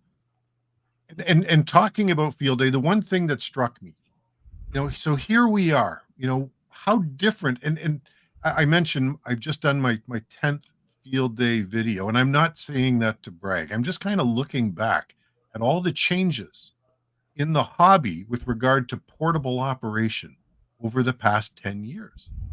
There weren't a whole lot of people doing it before Parks on the Air got popular. That brought a whole lot of folks into it. The pandemic brought another wave of people into it. There's all kinds of people doing HF portable stuff, typically around Parks on the Air.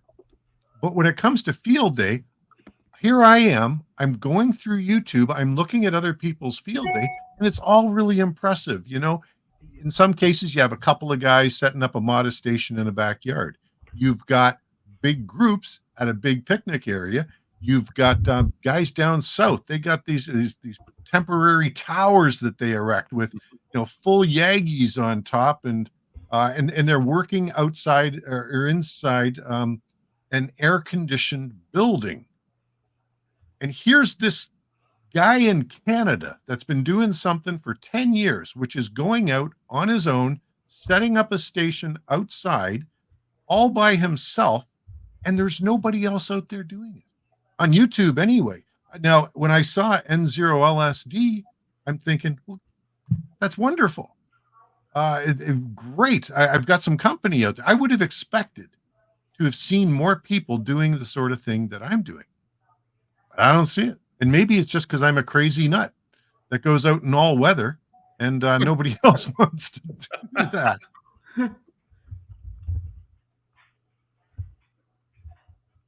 Rob, our live stream was a bit over 4 hours long. Mizuki and Tugsy made the majority of the contacts. Very cool. All right. Chris, it's time. Will you please tell us about your worst portable experience? And this is fresh in your mind, isn't it? Just happened. Yeah, that's right. It just happened. So this past week, we went out to Housatonic Meadows State Park on a camping expedition. That was on. How do you spell that? Sorry, Chris. How do you spell that? Housa. Housatonic, like the chip? I don't know, maybe. Okay, I think I've got it. State Park. Yep. Okay, please continue. All right. So we went out Sunday afternoon, had everything all packed, and off we go. Now, my wife had to work on Monday, so we took 2 vehicles. That's an important piece of information. Keep that in mind. So we get to the site, and we set up on Sunday afternoon and got into the I didn't set up any radio gear. We just set the campsite up on Sunday afternoon. So Monday morning, my wife heads off to work. And the first thing I realized Now, the plan was to activate the park. It's a state park. I was going to activate the park. The first mistake I made was I assumed there would be cell service, and there was none. So therefore, I had no way. I didn't write down the POTA active, what the entity number. I never wrote it down. So I'm out there not even knowing where I am as far as POTA is concerned. So I'm like, all right, I have to get on, try to work another guy to park. Hopefully he had service and he could tell me what park I was in, right? Okay. But Monday, the band conditions, I hopped in my truck. I'm listening around at 20 meters, 40 meters. Band conditions were horrendous. There was just nothing out there. I said, all right, you know what? I'm not going to worry about it on Monday. And to talk about hot, it was like, 95, 90% humidity. It was just brutal. I said, all right, I'm not going to operate today. So that's Monday. So Monday night, my wife comes back out to the campground from work. Everything's fine. During the day, Monday, we did have a thunderstorm roll through in the afternoon, and I just ducked in the tent and waited it out, and it cleared. Everything was fine. So late Monday, before we turn in, I'm thinking, well, maybe I should throw the extra tarp that my friend Tracy told me you should always bring with you. Put an extra tarp over your tent. If there's rain, it'll keep you dry. And I was like, you know what? We had a storm go over. There was no rain. The rain fly was on. Everything worked. I'm not going to worry about it. So we go to bed. And about 12:30, in comes this thunderstorm, and the rain is pouring. When I say pouring, it's unbelievably coming down. It's just like hurricane type rain. The rain fly could not keep up, so it wasn't leaking through the seams. It was just coming through the rain fly. So we're getting wet. And that's Monday night. So Tuesday morning, I'm thinking, well, all right, Tuesday, it's another day. Maybe I can activate the park. I had my radio bag in the truck. I'm ready to go, right? So Tuesday morning comes out. My wife's outside. I come out, and she says, hey, why don't you open the truck? Because we had our coolers in the truck to keep the food away from bears, so we can get some breakfast going. I said, great. I grabbed my keys, which were in the tent, but the truck key was a little wet. It's got one of those, the buttons is a fob kind of key. And I go out to the truck, press the button, nothing. Truck won't unlock, it won't do anything. Lock, unlock, the panic alarm, nothing. Great. I said, all right, well, maybe the battery on the stupid key died, so I'll just unlock the truck and open it. Well, I unlocked the truck manually with the key, opened the door, and there's a little message on the dashboard saying, start vehicle to stop alarm. I was like, okay. So I get in the truck, turn the key, nothing. The truck battery, the voltmeter is showing 13 something volts. So I'm like, well, battery's not dead. So what's wrong? The key is dead. The truck's not recognizing the key with the proximity thing. It won't allow the truck to start. With that, the alarm goes off. So we get in the car and we drive out to the local Ford. Now, remember, we have no cell service. So we drive out 20 minutes to a local Ford dealer. I have an F-250. Bring them the key. Hey, this doesn't work. Okay, they swap the battery. Another 20 minutes back, go to the campground, try to unlock the truck, nothing. Truck is still dead. So we go back to the campground office. We call AAA, and 45 minutes later, the tow truck flatbed shows up, and during those 45 minutes, we're just like bugging out. We're packing everything up, throwing it in the truck. And the flatbed picked up the truck, and off we went. A day early, we planned on leaving the park Wednesday. This is Tuesday at lunchtime. So needless to say, the radio bag never left the truck. Never had an opportunity to get on. Never had an opportunity to try to ask somebody what park I'm in, like what the entity number was. Nothing. So as far as like a radio thing, it was a bust. As far as a camping trip was, it was a bust. So here's the funny: the way the story ends is I get a call today from the mechanic at the Ford dealer, the service manager, telling me, he says, "Oh, we'll let your truck sit for a day." He says, "We're out there," says, and we unlocked it and started right up. So they think it looks like the key was bad and just got a lot of moisture in it, and it's just bad. So they're going to cut me 2 new keys and program them and all that stuff. But so talk about like the plan was to go out and activate, and didn't even get a chance to turn the radio on. So that was fun. Oh, that's rotten, Chris. That is absolutely rotten. No service, no nothing. It was just. So yep. All right, let's see. We got N0LSD chipping in, and I'm sorry, I keep calling you your call because if you told me your name, I've forgotten it. Please just let me know what it is, and I'll try to remember it. Worst experience trying to activate a park for winter field day. Hiking 2 miles in 10 Fahrenheit. I mean, that's getting pretty cold at that point. Got antenna set up only to find I'd forgotten the power cable to connect the radio to the battery. Oh, Ay, ay, ay. oh, Jeez. man. Rob, VE3PCP, my worst POTA operation was at Ben Miller Conservation Area near Goderich. That's again near the Lake Huron, Georgian Bay coast there, the eastern edge of Lake Huron / Georgian Bay. Poor conditions to start with. Then the ECM in my truck failed. Had to tow the truck back to Kincardine to get fixed. Oh, Yep. oh no. Jeez. We just don't realize how we take our vehicles for granted. Yeah. Dude. Yeah. Oh my gosh. So if you're listening to this and you've got a tale of woe you want to share with the gang here, we'll share your woe with you. Let me tell you about mine. And I've actually got a couple. I don't know if I'll share them both, but let me just go and show you this one. Nope, not yeah. It is this one, but I want to show a specific. I want to show the campsite. So there's what the campsite looks like here. This campsite is at at Rattlesnake Point Conservation Area, which is about 20 minutes north of my my home. Used to be my home. That was my home portable center of operations until the pandemic came. They shut down camping, and then when they reopened camping, they only opened it for group camping. With the rates jacked right up to the point where I can't, it's like $250 a night. Oh, and it's like, you got to be joking me. So I haven't been up there since. Beautiful places, like great private sites. This site right here, 2019 CQ Worldwide single sideband contest. Now, that's an end-fed antenna you're looking at heading up, and it's sort of sloping up from there into the far end where I've got my 50-foot DX wire mast, and the end that's coming towards the camera there is tied off on a tree right behind. It's kind of deceiving, this photo, because it's actually a fairly long site. Really nice site for working with wire antennas. And I was doing pretty well, like CQ Worldwide. I'm sitting there with my FT817 and I'm banging out the contacts. But as often happens with me, I get headaches. I have a wonky neck, and if I sleep the wrong way, and I'm out there camping for the weekend, Friday night, Saturday night, then pack up Sunday and head home. Saturday night, I had been fighting a migraine all day after some neck pain sort of migrated upwards, and as we got, and I'm making contacts. I'm making transatlantic contacts with my FT817 off this thing. It was fantastic.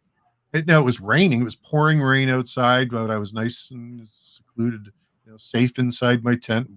I wasn't warm. I think I had a parka on plus 2 additional jackets on. I mean, I was warm enough. I wasn't freezing, but having a great. But it was the headache that was killing me. And it got so bad, and it's October, late October. It's getting dark out, and my headache just got to the point where I almost stumbled out of the tent. I went to the bushes at the side, and I threw up. And then wow. I'm in so much pain. The migraine is so terrible that I did it 2 or 3 more times, and finally decided this is crazy. I got to go home. So I packed up the radios only. I left everything else there. I drove home. I took a whole bunch of medication, woke up the next morning, and came and packed everything up. That was that was pretty much it. Was that one of those contradictions? I was having so much fun on the radio, but the pain was so intense that it spoiled it all for me. There you have it. That's got to be my number one. I'll tell you, it was memorable. Wow. All right. Let me see here. Rob, VE3PCP. It is free day use at Ontario Provincial Park weekend. Is that this weekend, Rob? They do that up here one weekend of the year.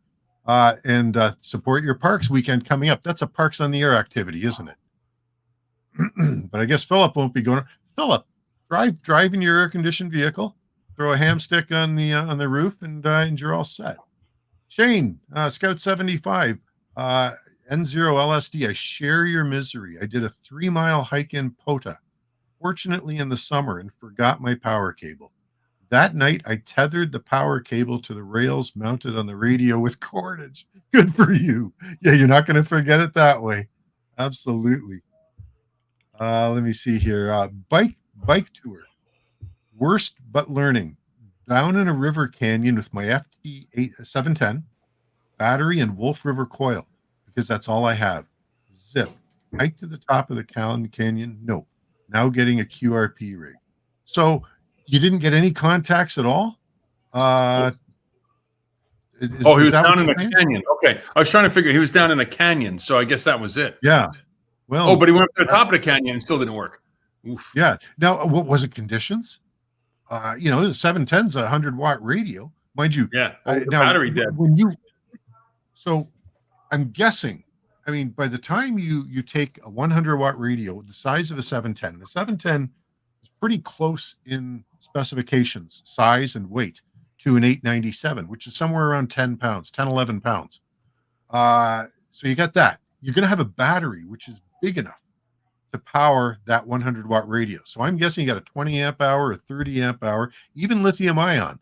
That's going to be bulky, and it's going to be, I mean, it's not like an SLA, I get it, but it's still going to be fairly heavy. You're carrying quite a bit of stuff down there if you're packing it and you're walking down. I'm very curious to see if you were hiking or if you took a motor vehicle down or what.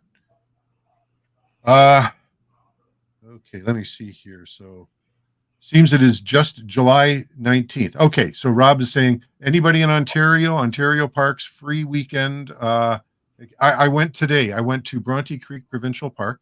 I filmed 3 videos because I'm off this week. It's my vacation week, and cost me $18 for a day pass. So it's a good deal if you're in Ontario and you can get to an Ontario park to do some portable activation. If you're just going to take the family. Thanks for the heads up on that, Rob. Okay. Anything else? Tim, you know what? We're going to shift gears a little bit here because earlier today, and I've got something from Philip I've got to read too. But Tim, you know what? No, let me do the Philip thing first because it ties in with the theme. Okay. Bear with me just a second. I'll go find them. Okay. Oh, you know what? Let me do this. Sorry, guys. Can you fill in some blank air time while I do a quick search here? I was thinking earlier when you said you did 10 field day videos that it was one of those field day videos that convinced me to buy the FT817. In fact, I remember the way you wrapped the video was you were sitting in your home shack and you were talking about like how you did it and how it worked and all that, and you were thanking all those folks that listened as close as they could to try to work you. And I said, you know what? That means that the QRP rig will work. If it can work field day, you can pretty much do anything with it. So, all of my portable expeditions have gone just flawlessly. I can't complain. I've never had a problem. All of them. Every single one. Even the ones I do in my back. Even the ones I do in my backyard are just perfect. Bands are always open. No bugs. I never forget anything. Well, it's funny. Like each year, I especially with the YouTube channel, I try to do something different. So like the very first time I did a field day thing was pandemic time, and I set up a tent in the backyard and did the whole thing there on my own. Then I did one up here in our screened-in porch that we have because I was like, I'm not going to go out and. Well, first of all, I've set up a tent in the backyard here. I'll get chewed up by bears, so I'm not going to deal with that. Yeah. So I did. Then last year I did like a POTA rove. I went to 3 parks, and set up.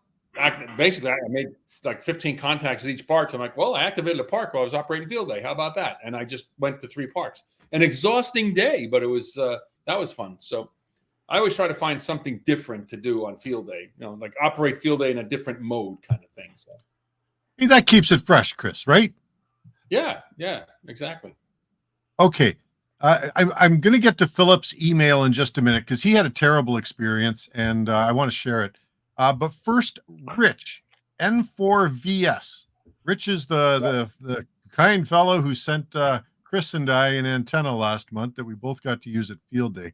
But you guys know, when it comes to Chinese radios, I'm not really crazy about them. I've heard something like that. Yeah, just it's like I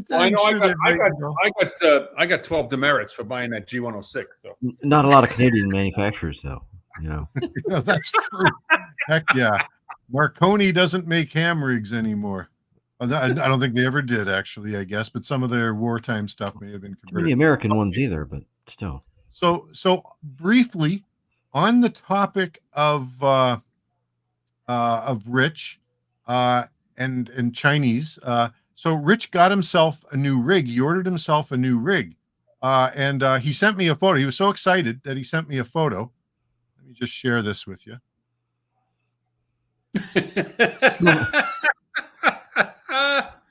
Yes, that's pretty funny. Is that a stock photo, I wonder, or did he actually capture that? It doesn't matter. It's fun. All right. So there we go. It's time to share Philip's Philip's email here. Okay. Yeah. So get here your he goes. tissues. Get your crying towels ready. Oh yeah, here we go. Tracy, the worst time I had running portable was at a POTA activation. Some folks came by, nice and friendly and chatty. I let my guard down. One heisted my Buddy Pull Power Mini 2 controller, which I wasn't using at that moment, but just laying on the picnic table. I didn't notice the unit missing until way too late. Now, whenever I am approached at a park by the curious, corrupt, etc., I never turn my back on them. That particular lesson cost me $185 shipped. He's got an attack dog. I don't know why he just doesn't take that with him. I mean, that'll discourage You would think so. Yeah. No, who would take something like that? And what are they going to do with it? Who knows? That's the thing, right? Electronic that looked valuable and just decided to take it. And then they went to the pawn shop and they're like, what the hell is this? And, yeah, exactly. I'll give you $5 for it. It's like unbelievable. Unbelievable. How stupid can people be? The second worst time I had portable was doing a POTA activation at Crooked River State Park near the Florida border in Georgia, less than 5 miles. Now, it wasn't a bad experience per se. I arrived early. No one had reserved the particular pavilion of interest. In the Georgia State Park system, you cannot make reservations the same day for pavilions, picnic shelters. The spots are indicated by W on the website for walk-up. So after about 30 minutes, an older gentleman walks up and asks me if I had reserved the pavilion. I tell him no. A whole mess of people then arrive and say, "Do you mind if we share with you?" Of course not.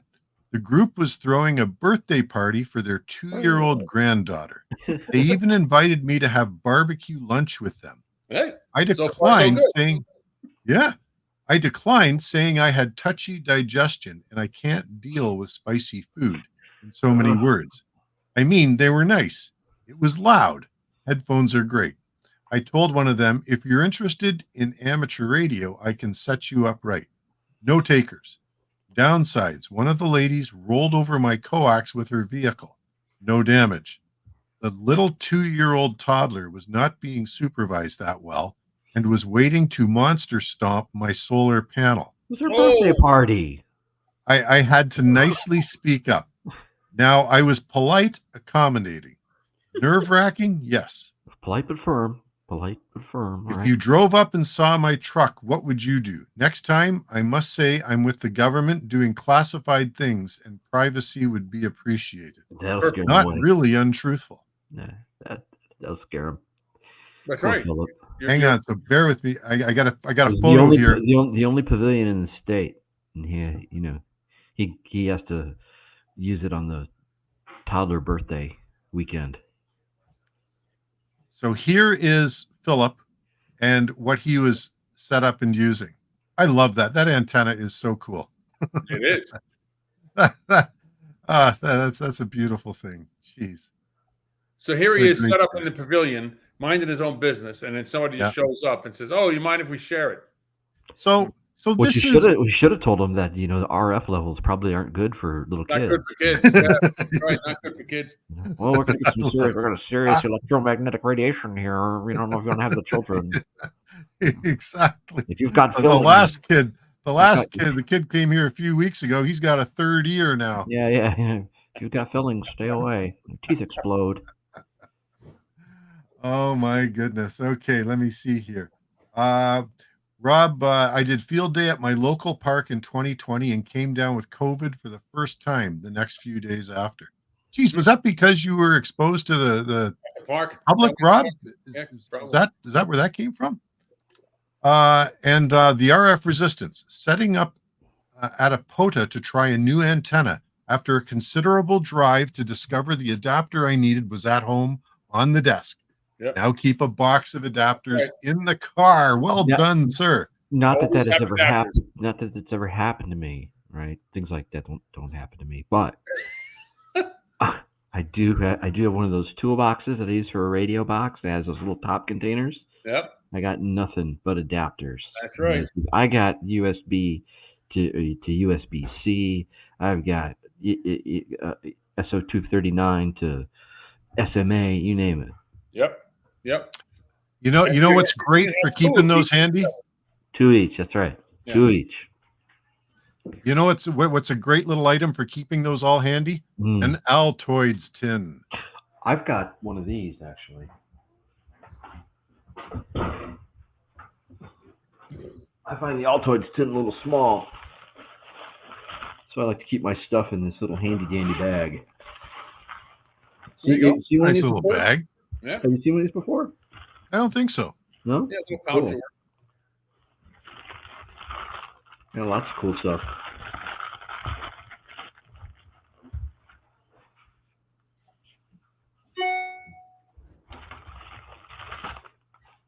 Got a pair of sunglasses in here. How about that? See? Never forget, just in case. Yeah. Good stuff. Well, but you're just being the gray man wearing those sunglasses, right? That's part of your usual kit, I'm thinking. It depends on the glasses. Yeah. Rob's just saying, yeah, we were talking about the COVID. There were many campers there that weekend. Yeah, there you go. Rob was also asking me, did I operate in the CN POTA? Now, that was the Canadian National Parks on the Air.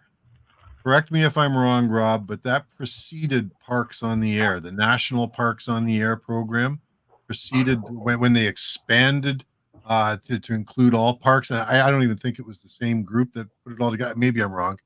But no, I never did. I didn't even know about Parks on the Air until I was in the backcountry of Algonquin Park with my FT817, making contacts, just contacting special event stations and other things, checking into nets. When somebody said, "Oh, are you collecting parks?" And I said, I don't know. She said, "What? Well, are you at a park?" I said, "Yeah." She said, "What park are you? What is your park number?" I said, "I don't know. What are you talking about?" And she told me about Parks on the Air, and then I came home after that trip and learned all about it. Yeah. I don't remember when I first found out about that. I know it was sometime around 2017 when they were doing the program. Yeah, the ARRL did the National Parks on the Air thing. But I think if I remember right, I was doing like PSK30. I was trying to do PSK31 on my tablet or something like that, and I was trying to run it like that. And I was downstairs, and I make this contact, and somebody's talking about Park 2205 or something. What are you talking about, dude? And he's like, "Oh," and he started explaining the ARL Park program, something or other. I was like, "Oh, really? Oh, wow, that sounds really cool." Then it was now when the ARRL one was like just for a year, right? Right. Then it was like Park something in Flora, right? Wasn't like the year after. Flora and fauna. Yeah, and then it became I believe it's different guys, or maybe they worked on the National POTA thing, but the POTA thing that exists now is like it's all volunteer. And for sure. It has skyrocketed into popularity. Do they still have the results from the 2017 version up? They're probably up on the website somewhere. Because I forgot where I placed. I don't know. It was like 500 or something. Which I thought was pretty good. And hey, look, the ARRL is getting back to life. Logbook of the World came back to life a couple of weeks ago. Who? Logbook of the World is back up and running. Windows 8. That shit's dead. Give me a break. Yep, it's running, and all my contacts are still there. So I'm sorry. You know what? You go down for that long. I think people have moved on. Have you moved on? Listen, I did it. I got my DXCC. I'm good now. I gotta upload my certificates again and do all that. Okay, come on. No. It just came right back up. Okay. Everything I'll worked. give them this one. For all the money they collect. Well, there's that. I still think that's in some Colombian data center or something like that. It's being run by they farmed it out. It can't be them, right? Up in Newington, probably not. Yeah, no. I mean, it's got to be. They got to be. Hey, are we running yet? Are we up yet? No, sorry. You paid bill. We'll send your box of stars to hold you over. It doesn't make any sense, And then of course nobody's talking about it. Well, wait a minute. It's kind of a problem. Yeah, you know what they kept that close to the vest. And you know what hams are like. I mean, come on. Yeah. Right? Yeah. I'm surprised. Well, you know what? What the hell do I know? So. Hey, Tim. So down Georgia way, Philip says we call those adaptators down here. So they do. You know what? And actually up here too, Philip. The small ones that you get for SMA, BNC, like the really small adapters. So up here they call them adaptator tots. Let me see. We got Rob coming back with regard to VE3PCP, National Historic. So we're talking about CN POTA, National Historic, and nobody gets my jokes. National Historical Sites and National Parks in Canada. Tracy, I always say there's nothing like a good joke, and that was nothing like a good joke. A National Historic Sites and National Parks in Canada only. Yeah, and I'm pretty sure there was a National Parks on the air in the U.S. as well. And Rob is actually saying that, okay, it was the same as POTA, but was for only 1 year. And that's the thing where I am, Rob. Now, you're up near Bruce Peninsula, Bruce National Park. There's also one in Southern Ontario, Point Pelee National Park. But I think that's it. There's nothing really near me. So at that point, I wasn't able to get away and make something like that happen. And that was 2019. Philip's talking about the adapters and what he uses to keep those in. Small Tupperware container knockoff for all the coax widgets. That works just fine. Is it real Tupperware, though? Is it? Well, he did say knockoff, right? Tim, the eternal optimist. It's true. I was born an optimist. And I got my radio license. Yeah. Philip, bongo ties, S-biners hone in there too. Mm-hmm. Okay, so Rob's coming back confirming Bruce Peninsula National Park, Point Clark Lighthouse, which were two not far from me. Okay. Point Clark, been there. Nice, really nice little place. Okay. One thing we haven't hit on yet, Tim.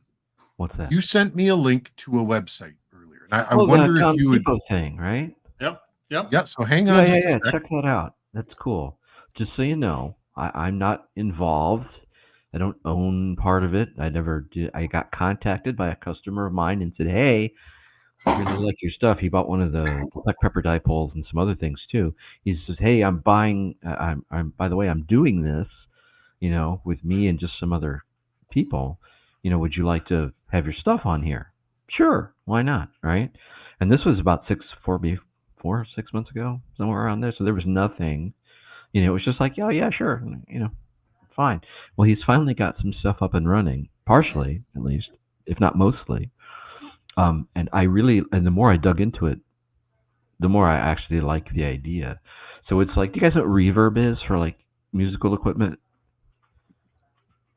This would be like reverb for ham radio, right? Very cool. So you're on there? Your products are on here? Yeah. Yes. Actually, if you go to shop. Yeah, up on the top there, Trace. Yeah, there you go. Go to shop. It does slow down.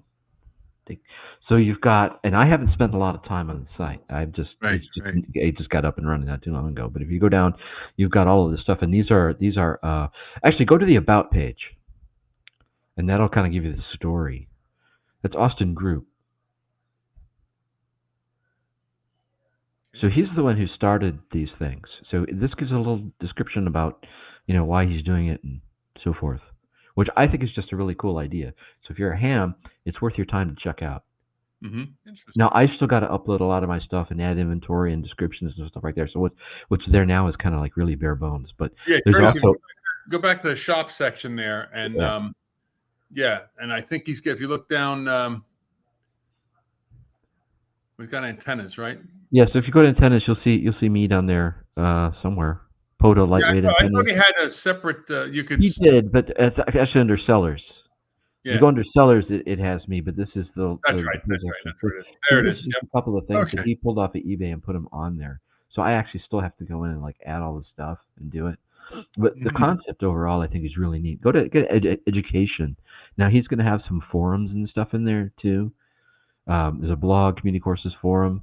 So like people who, have tips and tricks or want to share their worst POTUS story kind of thing, can go there and do this. So that's coming too. So we as radio people have our own place we can go.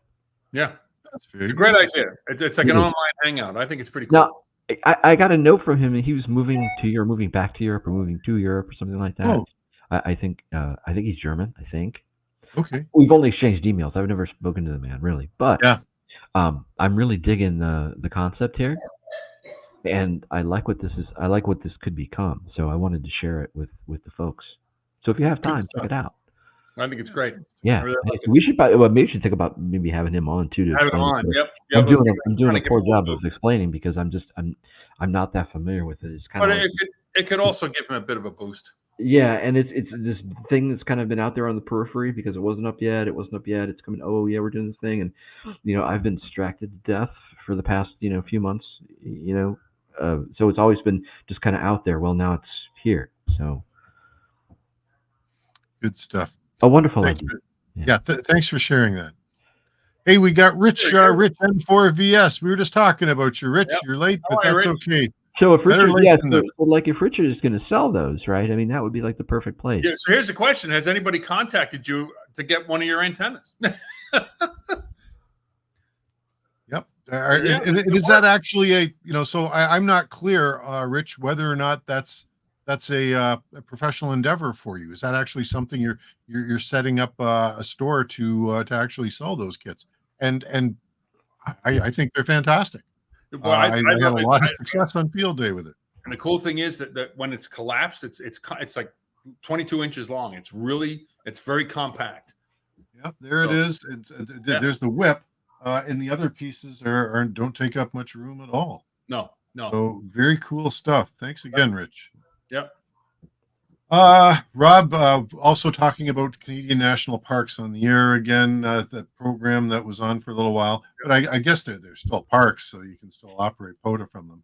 Woodside National Historic Site in Kitchener, boyhood home of William Lyon Mackenzie King. I'm guessing my two co-hosts have never heard that name, a former Prime Minister of Canada back in the day. No, actually. Sorry? No. Yeah. Was he notable for something, or the Prime Minister? Is that it? I mean, Grover Cleveland was a president, but what did he do? Chester Arthur, remember him? No. I remember Chesterfield. Oh. Yes. Yeah. Yes, I'm familiar with Chesterfield. Oh. Okay. So Rich N4VS, I'm not sure. It wasn't a commercial item, but I guess it could be easily enough. So probably, I guess he's maybe just playing around. I think he just made him for us to go play with. I think that was it. Cool. That'd be cool too. And look, I appreciate it. It worked, and actually, I was super impressed with the way it was put together. It's great. 100%. I will definitely be using it going forward. Yep. Got some ideas. Rich lives in Chesterfield. Hey, there you go. Wow, so that's beautiful like downtown. Are you going to tell me what he did? William Lyon Chesterfield King or something? He didn't do anything. He was a prime minister many moons ago, and if he did anything notable, I have no idea what it was. Wartime? Was he wartime prime minister? It was, let's just say, long before I showed up on the scene. We don't celebrate our past prime ministers the way you folks do with your past presidents. Well, okay, so if you put it in that context, we don't really separate. I mean, if I were to go to like Marion, Ohio, okay, I can see the William Harding birthplace and stuff like that, which I don't really call a celebration like that. But usually when somebody comes to me, there are a lot of like, Madison counties and Lincoln schools and things like that when they're notable for something. But I, not being familiar with Canadian history, I didn't know if he was notable for something, whether he was the commander of the Cold Bath Field Guards or something. I mean, I don't during the D-Day. I'm not a big history buff, to be fair. You're asking the wrong guy. Richie is an antenna builder. Good stuff. Hey, Rich, we're putting a bow on this one, but going forward, it'd be nice to hear about other stuff that you're working on. Yes. Yep. Okay, guys, I think it's time to actually wrap this up. Tim, any final thoughts before we make our way out of here? I think you should probably, there's a few YouTube channels on Canadian history that might, have some good information. Okay, wait a minute. That'd be my guess. Rob is rescuing me here. He's throwing me a lifeline. Aha. William Lyon Mackenzie King. Oh, he was an old man. Okay. So what is that? No, seriously. Okay, wait. Well, what is that? Is that the order of something? Commander of the Queen's Guards, professional corporation. I mean, probably closer than no. It's somebody copied this off Wikipedia, just pasted it there, didn't they? He was politically correct. Canadian statesman and politician who was the 10th prime minister for 3 non-consecutive terms. Wow. Okay. Yeah. Okay. I see. Yeah. 35 to 48. Okay. Cool. Now we know. Oh. Now we know. Okay. Knowing is and that would have been wartime, right? 35 to 48. No. Yes. Canada. Yeah. Or they may be 39 for Canada. Liberal. He was the dominant politician in Canada from the early 20s to the late 40s. That's one heck of a time span. And got a park named after him. Rich sent Chris and I. Anyway, Tim, I don't know if you were in on that email, but the antenna thing. The splitter, the power pole splitter, Amazon Prime deal. I've already got one.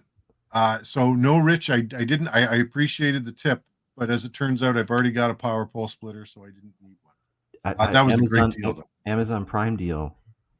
Speaking of Amazon Prime deals, is Prime over? They were having an unbelievable sale. Well, I should.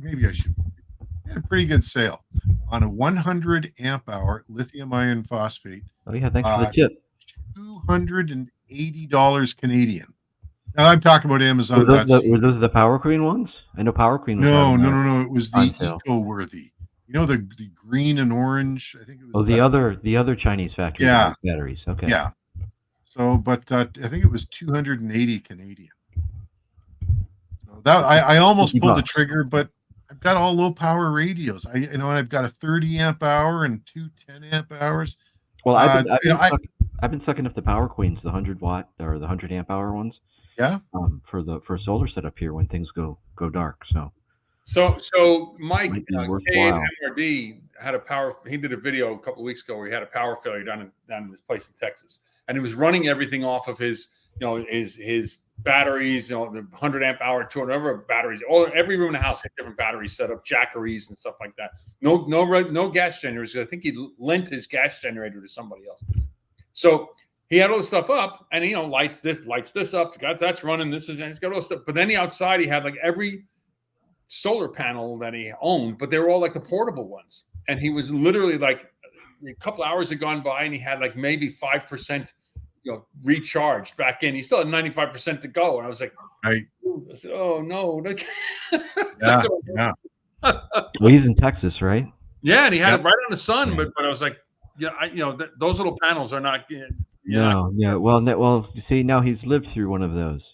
We had one of those here in about 2010, 2011. Mm-hmm. We had a bunch of storms come through, and all the trees got knocked down. And the power was out for like 3 days. Yep. And I had some stuff, being. That's why I have a gas generator out in the back. Kind of woke, but you don't have to live through one of those things twice to That's right. Yeah. That's what I have a generator, and I wired up a transfer switch in the house, and that's it. You know, it was the wife bitching about how hot it was, I think, that did it.